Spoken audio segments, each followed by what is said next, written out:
ஹே guys, வணக்கம் and welcome back to our channel. இன்றைக்கி நம்ம சிங்கப்பூரில் இன்னொரு மஸ்ட் ட்ரை ரெஸ்டாரண்ட் தாங்க பார்க்க போகிறோம். இது எங்கே இருக்குது அப்படின்னு பார்த்தீங்கன்னா, லிட்டில் இந்தியாவில் டன்லூப் ஸ்ட்ரீட்டில் தாங்க இருக்குது. இந்த ரெஸ்டாரண்ட்டு வந்து கேரளா ரெஸ்டாரண்ட். இங்கே வந்து ஃபிஷ்ஷில் எல்லா வெரைட்டியுமே கிடைக்கும்.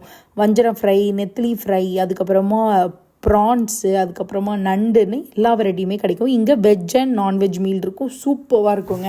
அது மட்டும் இல்லாமல் இங்கே மலபார் பிரியாணி மஸ்ட்டு ட்ரைங்க. அப்புறம் கொத்து பரோட்டா கூடங்க, மிஸ் பண்ணாதீங்க. நீங்கள் சிங்கப்பூரில் இருந்தீங்கன்னா கண்டிப்பாக போய் ட்ரை பண்ணி பாருங்கள். கூட்டத்துக்கு பஞ்சமே இருக்காது. சாட்டர்டே சண்டே ரொம்ப பிஸியாக இருக்கும், ஆனால் ரேட்டு அஃபோர்டபுளாக தாங்க இருக்கும். அப்புறம் ஒரு குயிக் அப்டேட் என்னென்னு பார்த்தீங்கன்னா, ஸ்டார் பிரியாணி சென்னையில் இருக்கிறவங்களுக்கு தெரிஞ்சிருக்கும். ஸோ அவங்க சிங்கப்பூரில் ஒரு பிரான்ச் ஓப்பன் பண்ணியிருக்காங்க. கண்டிப்பாக போய் ட்ரை பண்ணி பாருங்கள், சூப்பராக இருந்துச்சுங்க. நிறைய பேர் நம்ம சேனலை பார்த்துட்ருக்கீங்க, ஆனால் சப்ஸ்கிரைப் பண்ண மாட்டேங்கிறீங்க. Please subscribe our channel. Thank you so much for வாட்சிங் அவர் கண்டென்ட்ஸ். இன்னும் நிறைய வீடியோஸ் இன்ட்ரெஸ்டிங்காக போட ட்ரை பண்ணுறோங்க. தேங்க்யூ.